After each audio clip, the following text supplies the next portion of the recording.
जब इंसान अपने जिस्म में मौजूद किसी बीमारी का पता कराने जाता है तो सिर्फ एक बूंद खून को टेस्ट करने से उसके इतने लंबे चौड़े वजूद में मौजूद बीमारी का पता चल जाता है। पूरा खून नहीं निकाला जाता। बिल्कुल इसी तरह इंसान की रूह में बसे मर्ज की तशखीस उसका एक छोटा सा अमल कर देता है। और आपकी टेस्ट रिपोर्ट के मुताबिक आप में बहुत खतरनाक मर्ज पाया जाता है, अनापरस्ती का मर्ज।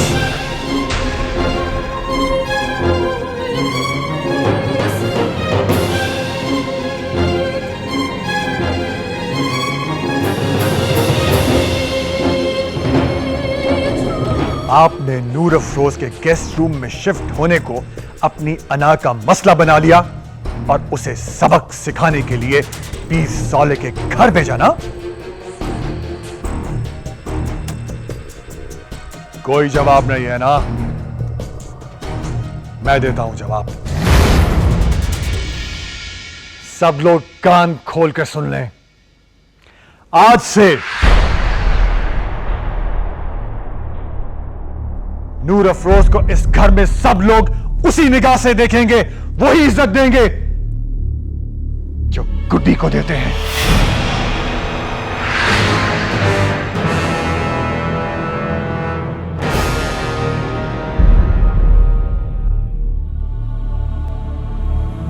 आज से नूर अफरोज मेरी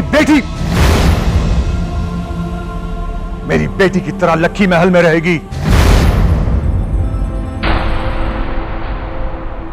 और अगर उसे यह मकाम देने में कोई तकलीफ हो रही हो तो उसे मेरी लैपालक समझ लें।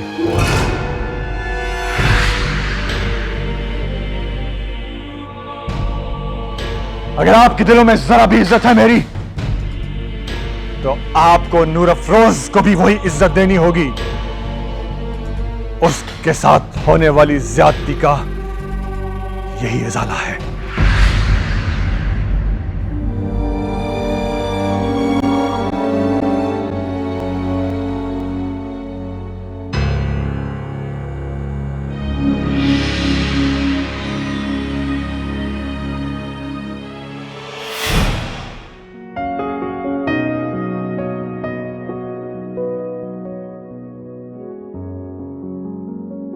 इन जख्मी पैरों से रिसते हुए खून को देख रहा है बख्त सुभान, ये तेरा खून है।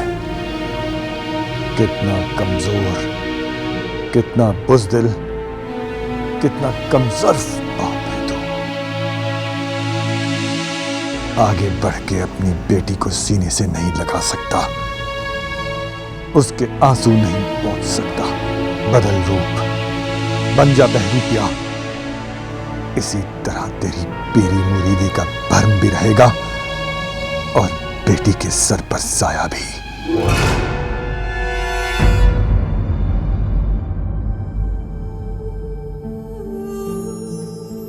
बेटा, तुम्हें किसने कहा आने को बाहर? तुम्हारे जख्म अभी ताजा हैं। माय गॉड, इतनी तकलीफ में। चलो बेटा अंदर चलो। आओ, आराम से। इतनी जिल्लत, इतनी तौहीन एक मुरीदनी के लिए?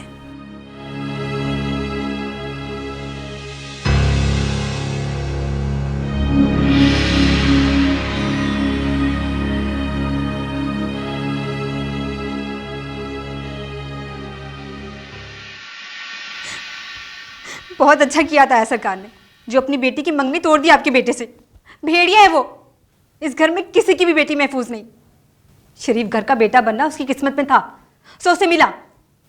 पर शरीफ घर का दामाद बनने के लिए उसे अपने अमाल भी वैसे करने होंगे जो वो कभी नहीं करेगा। क्या सोचते होंगे गांव के लोग, क्या सोचते होंगे हमारे बारे में कि हम माँ बेटियां अपने घर के मर्द के लिए पराई बेटियां घेरती हैं। बस कर दे राबील, 2 घंटे से मैं तेरी बकवास सुन रही हूं। तूने तो सारे किए किराए पर झाड़ू फेंक दिए। वो कौन सी नवाब की बेटी थी 2 टके की मुरीदनी की लड़की की इज्जत बचाने के लिए तूने अपने घर की खुशियां तबाह कर दी। 2 टके की मुरीदनी की बेटे की इज्जत कोई मानी नहीं रखती आपकी नजरों में? हाँ, नहीं रखती।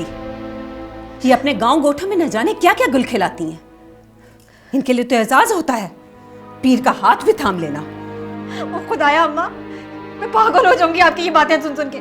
आपने तो अपने बेटे के सारे गुनाह छुपा दिए। उसके अगर करतूत अच्छे होते ना तो आज दस्तार भी संभाल के बैठा होता, अपने ताया का दायां बाजू बनकर राज कर रहा होता पूरे खानदान पर। शिराज ग्रुप ऑफ कंपनीज के फकत 30% का हिस्सेदार ना होता, गांव वाले अलग पैर धोते और शहर में अलग नाम होता। माँ बाप के हिस्से से जो इज्जत विरसे में मिली थी वो दौलत के साथ साथ 4 गुना हो चुकी होती। मगर उसके तो लक्षण ही बुरे हैं। और इस बुरे लक्षण वाले बेटे को मेरे मासूम फरिश्तों जैसे ताया की बेटी सूट नहीं करती अम्मा। तो क्यों डाले अपनी बेटी एक बदकार और आवारा की झोली में?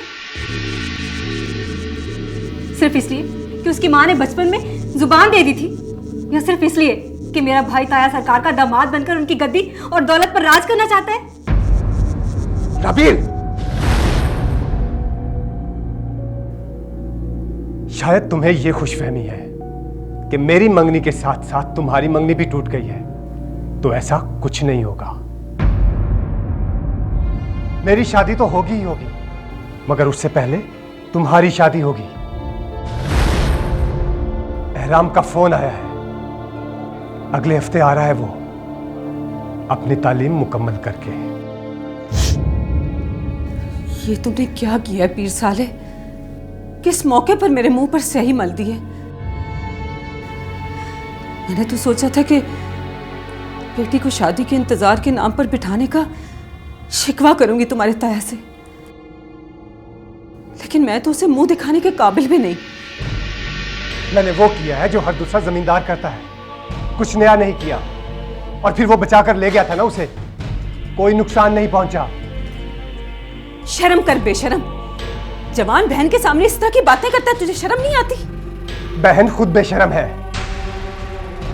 इससे पूछिए, इसे शर्म नहीं आई 2 टके की मुलाजमाओं से इश्किया गुफ्तगू सुनते हुए? चादर पहन के लखी महल जाकर वावैला मचाते हुए? वो बात भी छोड़े, इसे शर्म नहीं आ रही थी ताया के सामने ये सारी बातें करते हुए? ओ मेरे खुदा, मेरा दिमाग फट जाएगा, मैं नहीं सुन सकती ये सब। आपकी वजह से, खुदा की कसम सिर्फ आपकी वजह से इसे छोड़ा है, वरना आज इसके नाम का मातम हो रहा होता। जो जिल्लत मैंने इसकी वजह से देखी है, कयामत तक नहीं भूलूंगा। खुद को बदलो पीर साले, ऐसी आदतों के साथ दस्तारें नहीं मिलती। सब कुछ मिलता है, सब कुछ मिलता है। ताया सरकार का गुस्सा ठंडा हो लेने दे, रोना धोना ढालकर माफी मांग लेंगे, लेकिन इसको खूंटे के साथ बांधने की तैयारी करें। अगर इसको पढ़ने का ज्यादा ही शौक है ना, तो एहराम खुद पढ़ा लेगा इसे। पता नहीं क्या सूरत हाल बैठती है। सूरत हाल कैसी? लड़की मैंने उठाई है, इसने नहीं। इसकी शादी तो नहीं तोड़ेंगे ना?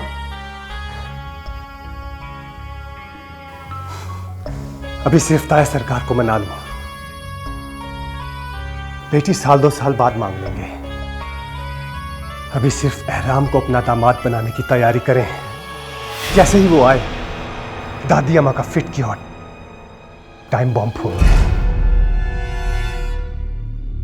बकवास बंद करो। जो हुक्म अम्मा सरकार।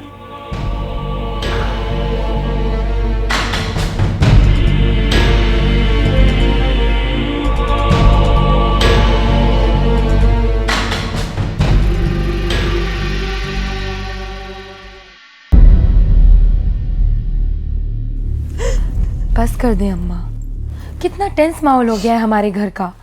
अब्बा है कि अंदर आ नहीं रहे, और एक आप है कि आपको देख के मेरा दिल घबराया जा रहा है।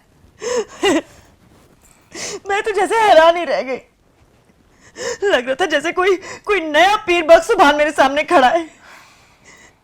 इतनी तेज आवाज मैंने कभी पहले नहीं सुनी, इतना सख्त और अजनबी लहजा कितनी हकारत मेरे लिए, वो भी खानमाओं के सामने।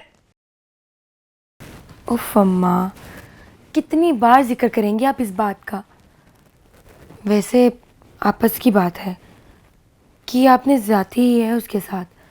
अब कितना बुरा हाल किया साले भाई ने उसका, आप देखेंगी तो ही पता चलेगा ना। मार मार के नीलो नील कर दिया निमाड़ी को जी पीर साले ने। अल्लाह ने पराई बच्ची की इज्जत बचा ली। आप बड़े सरकार की तरफ से दिल छोटा न करें जी। आपको तो पता है ना, बेटियों के मामले में उनका दिल बहुत नरम है। और अब पराई मासूम बच्ची का हाल ये देखकर उनको तरस आ ही गया जी। वाह काली वाह, सरकार का झुकाव देखते ही तेरा तो अंदाजे गुफ्तगू ही बदल गया। कल तक तुझे ही इसके किरदार पे शक था। तू ही कहती थी कि गुड्डी को उससे दूर रखें। अब वो सती सावित्री हो गई है। ना बीबी ना, मेरे मुंह में खाक। मैं कभी आपके खिलाफ जा सकती हूँ? वो तो वैसे ही मुझे उस पर तरस आ गया। आपने उसे गुस्से में देखा नहीं जी, चीख मार मार के बेहाल हो गई थी जख्मों में दर्द की वजह से। आखिर गलती तो हमारे खानदान की लड़की की है ना जी। शुक्र करें बचत हो गई, वरना जलील हो जाते, सरकार के सामने अलग और जमाने के सामने अलग। चलें, अब आप उठें, अच्छे से तैयार हों, सरकार अंदर आने ही वाले होंगे।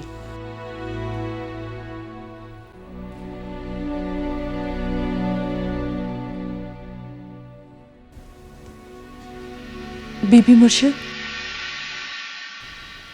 वो सरकार का हुक्म है खाना बैठक में भिजवा दें।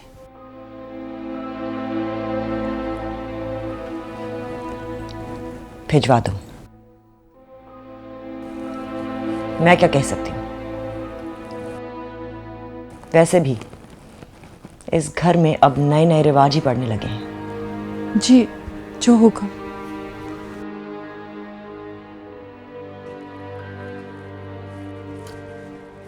देखिए आपकी सरकार क्या कर रहे हैं मेरे साथ। अभी तक उनको मुझसे गुस्सा है, तभी तो बैठक में बैठे हुए हैं। इस घर में तो नई नई चीजें हो रही हैं। आज तक मेरे बगैर उन्होंने खाना कभी नहीं खाया। दावत के बगैर बैठक में खाना कभी नहीं मंगवाया उन्होंने। नहीं जी नहीं, वो ना हमारी शक्कर मिलकर ना जिन आया बैठा है, उसे बुलाया है बातचीत करने के लिए। मत बनाओ बहाने। ना जी ना, आप खुद ही तो देख रही थी, बड़े सरकार तैयार होकर बाहर गए हैं। वो आप छोड़ो इन बातों को, आप अपना फायदा देखो। एक ही झटके में ना जान छूटती पीर साले से हमारी। वरना पता नहीं किन किन मनाजरों के बाद जान छूटती हमारी। अब जिंदगी भर ना आपके सामने रिश्ता मांगने का मुंह नहीं कर पाएंगे।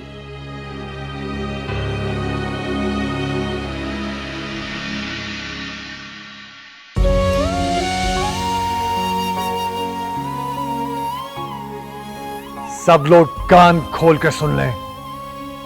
आज से नूर अफरोज को इस घर में सब लोग उसी निगाह से देखेंगे, वही इज्जत देंगे जो गुड्डी को देते हैं। आज से नूर अफरोज मेरी बेटी की तरह लक्की महल में रहेगी। और अगर उसे यह मकाम देने में कोई तकलीफ हो रही हो तो उसे मेरी लैबालक समझ लें। अगर आपके दिलों में जरा भी इज्जत है मेरी, तो आपको नूर अफरोज को भी वही इज्जत देनी होगी। उसके साथ होने वाली ज्यादती का यही इजाला है।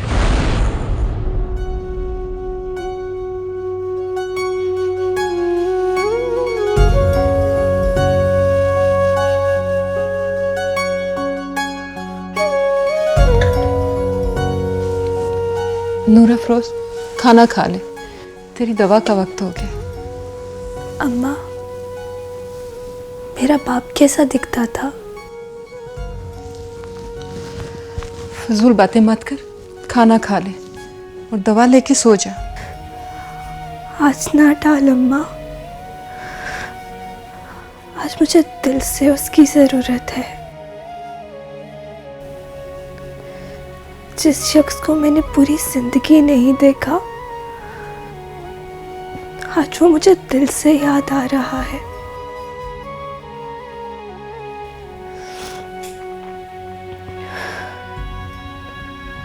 आखिर वो कहाँ है? अल्लाह जाने उसे मेरे पैदा होने का पता भी है या नहीं।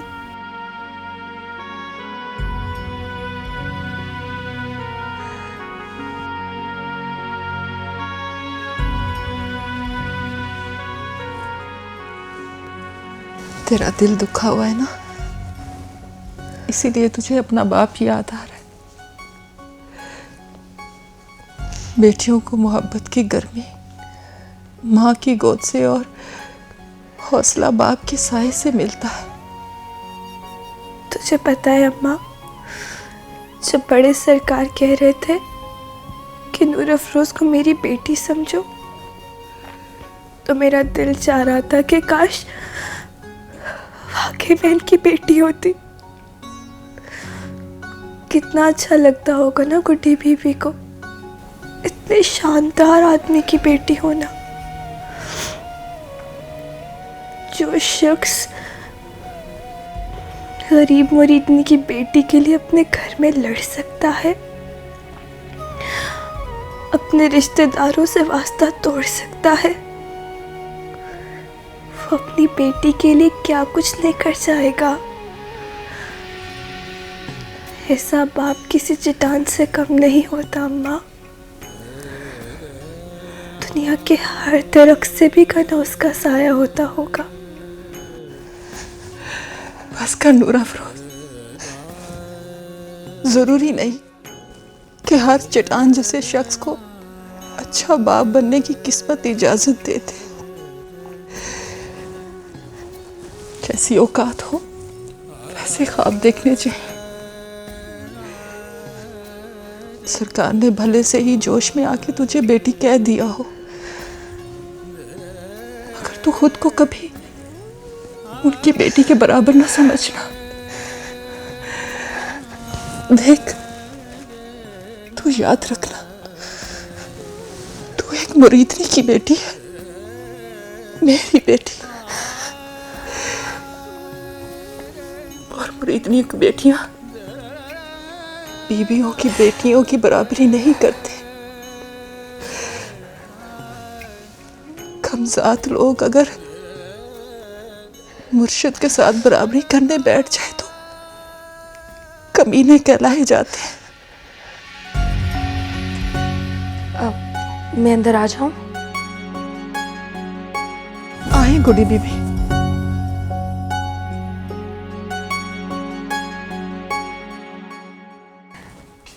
कैसी हो तुम? अच्छी हूँ। वो तो तुम बहुत हो। Noor Afroz, I am really very sorry. मेरी अम्मा की वजह से तुम्हें इतनी परेशानी देखनी पड़ी और तुम्हारा यह हाल हो गया। नाना बीबी, अल्लाह ने बड़ा करम किया है। पर तुम्हारे अब्बा की वजह से मेरी जान तो बच गई। और मेरी तुम्हारी वजह से। तुम्हें पता है, अब्बा जी ने जब तुम्हारा ये हाल देखा ना, तो उन्होंने मेरी पीर साले के साथ मंगनी ही तोड़ दी।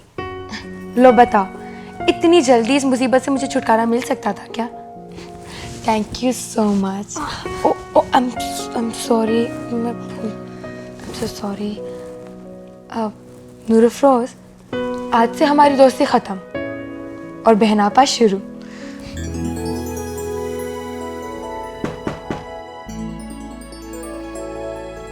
मैं अंदर आ सकता हूँ? जी बाबा, आ जाए।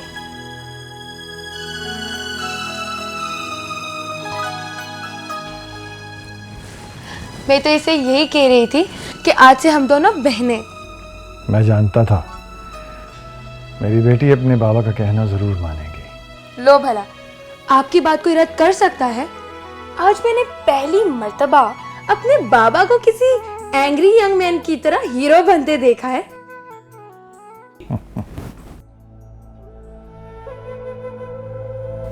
तुम्हारी तबीयत कैसी है बेटा?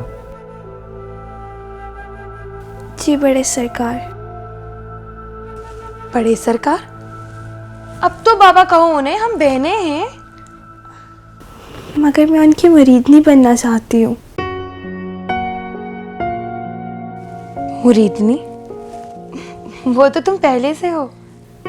पहले सिर्फ अम्मा थी और मैं सिर्फ अम्मा की वजह से मानती थी, पर मैं दिल से बड़े सरकार की मुरीदनी बनना चाहती हूँ। बेटा, अगले जुम्मे को हमारे घर में एक बहुत बड़ा जश्न है। पूरे खानदान वाले और गांव वाले सभी आएंगे, इसलिए तैयारी कर लो। और बेटा, जिस डिज़ाइन के कपड़े आप अपने लिए बनवाएं, नूर अफरोज के लिए भी वैसे ही डिज़ाइन के कपड़े होने चाहिए। बल्कि मेरा ख्याल है कि मौसम के हिसाब से भी उसके कुछ कपड़े बनवा लो। वो तो सब ठीक है बाबा, लेकिन हमारे घर में जश्न किस बात का? एहराम आ रहा है बेटा, अपनी पढ़ाई मुकम्मल करके। और हमारे ख़ानदान की रवायत है कि ऑक्सफोर्ड यूनिवर्सिटी से जो भी अपनी पढ़ाई मुकम्मल करके वापस आता है तो ख़ानदान में ऐसे ही जश्न मनाया जाता है। वही जश्न ना जिसमें आपने खाला को छोड़कर मेरी अम्मा को चुना था? ये तो बहुत पुरानी बात है बेटा। हमारे बाबा से हर बात की जा सकती है, बस अम्मा से की जाने वाली मोहब्बत का जिक्र गोल कर जाते हैं ये। तुम जश्न की तैयारियों पर ध्यान रखो और कोई कमी नहीं रहनी चाहिए, ओके?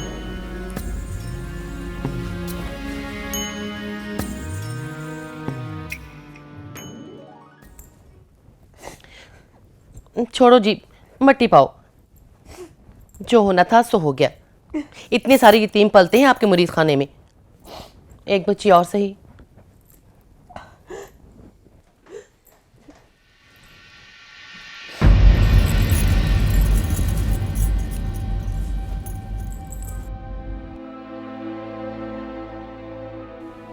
आने वाले जुमे को एहराम वापस आ रहा है।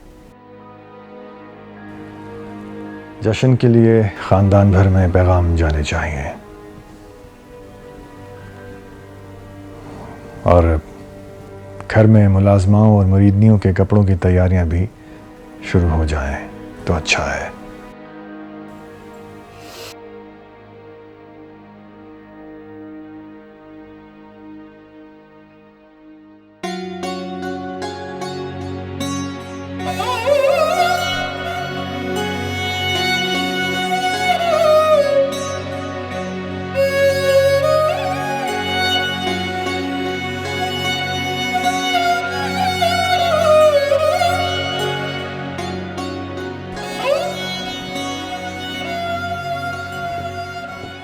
मैं एक बार फिर याद दिला दूं, इस जुमे को एहराम के आने की खुशी में जश्न है।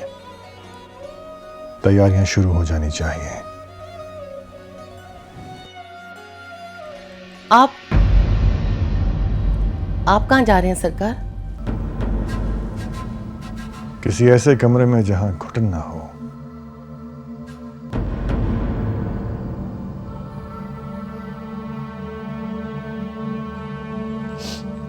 ये क्या रूप है इस इंसान का?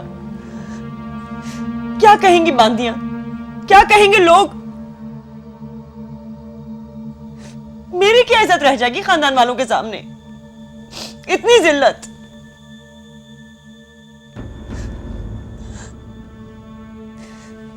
काली, ये क्या हो गया इस साईं को?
मैं यहाँ हूँ तेरे पास मेरा बच्चा।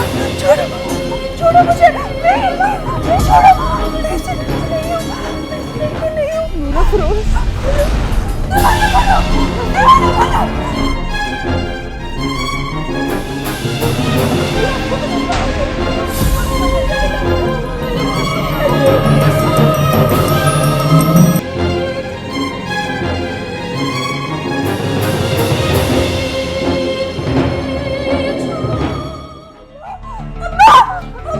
होश में आओ।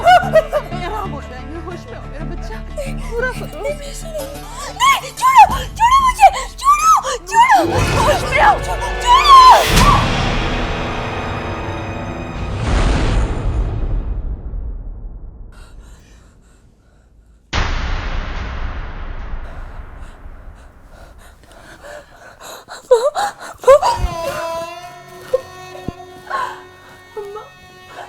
मुझे अंधेरे कोठे में बंद कर दिया था। मुझे बहुत डराया, बहुत मारा उसने। अम्मा मुझे बहुत डर लग रहा है। मुझे दौड़ा के मेरे पीछे गाड़ी भी भगाई उसने। मुझे हर कोने में खड़ा नजर आता है। मुझे घूरता है वो अम्मा। मेरे कानों में उसकी सरगोशी गूंजती है। मैं आंखें बंद करती हूँ तो जीप की इंजन की आवाज सोने नहीं देती।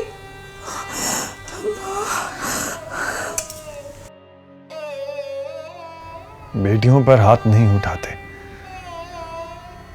उनके दिल तो वैसे ही जमाने की नजर से खौफजदा रहते हैं।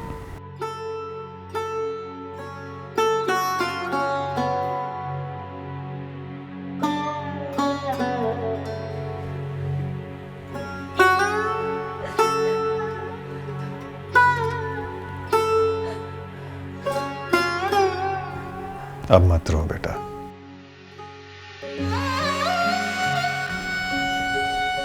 मैं हूं तुम्हारे पास। मेरे होते हुए तुम्हारी तरफ कोई आंख भी उठाकर नहीं देख सकता।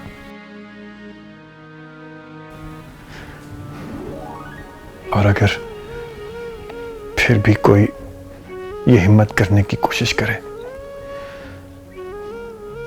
तो बहादुर बनकर पूरी ताकत के साथ उसकी तरफ ऐसे देखना कि वो खौफजदा हो जाए, क्योंकि ऐसे वार करने वाले लोग बहुत बुज़दिल होते हैं।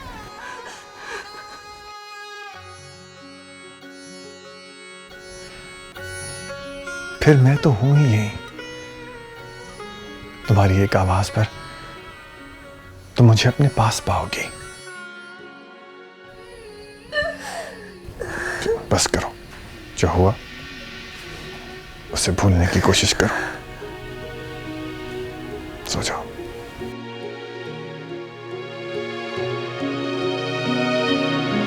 मेरा साहिब मुर्शिद कामिल तू, मेरे रोम रोम में शामिल तू। मेरा साहिब मुर्शिद कामिल तू, मेरे रोम रोम में शामिल तू।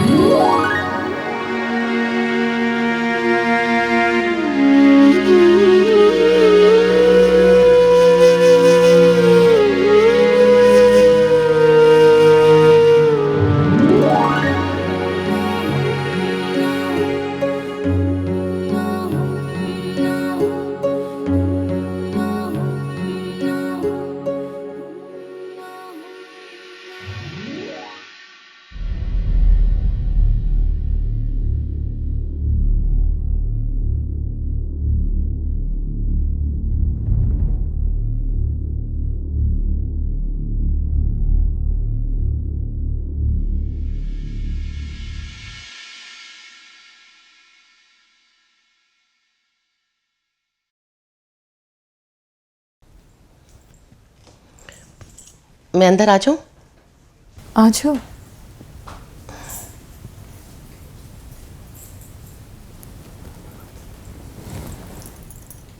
तू अभी तक जाग रही है?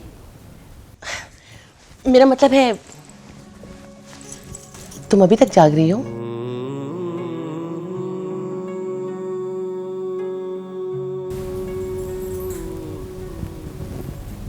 मैं वही मलका हूं, तेरे लबो लहजे में जो अपनायत है उसे इस छुपे हुए रिश्ते में लपेट के फीका ना कर। बस मेरी किस्मत का सितारा गर्दिश में निकला तो रास्ता ही भटक गया।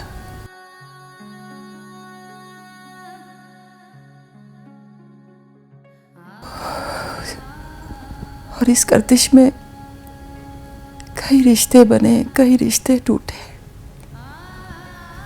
कई रिश्ते अधूरे सवाल बन के रह गए।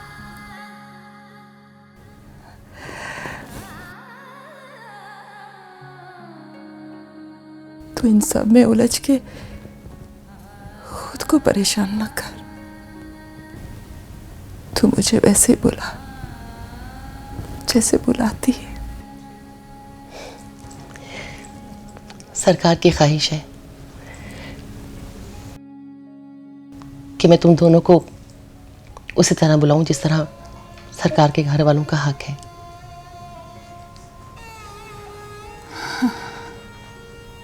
जिस वादे को कयामत तक याद रखना था, सरकार कुछ देर के लिए भूल गए शायद। मलका, दिल को अगर 100 टुकड़ों में काटकर बेजान भी कर दो ना, तो भी उसका वो हिस्सा जरूर जिंदा रहता है जहां उसकी मर्जी का डेरा होता है।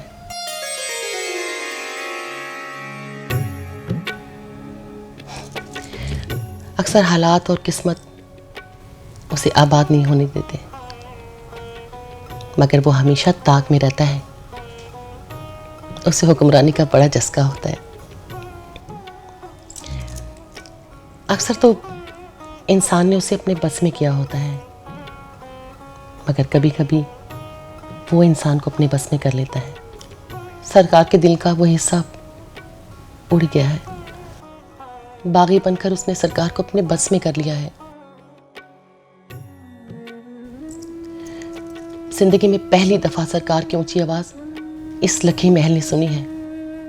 जिंदगी में पहली बार वो अपने कमरे को छोड़कर दूसरे कमरे में सोए हैं।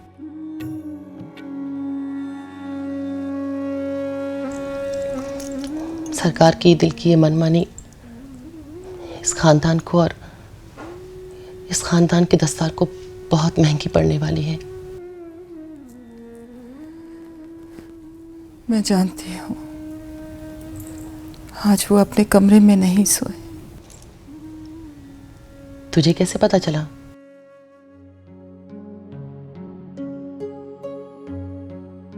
आज नूरा फिरोज फिर नींद में डर गई थी। उसकी चीखों की आवाज सुन के सरकार अंदर आए थे। उनके हाथ में तकिया भी था। उन्हें अपने तकिया के बगैर नींद नहीं आती। जब वो यहाँ आए थे तो तूने उन्हें समझाया क्यों नहीं? नूरा फिरोज हाल से बेहाल थी।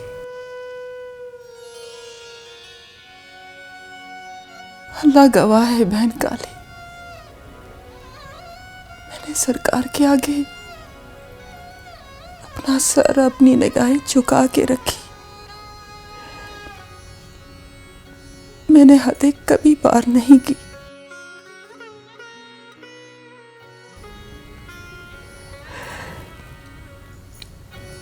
मैं बीबी मुर्शिद की कनीज हूं।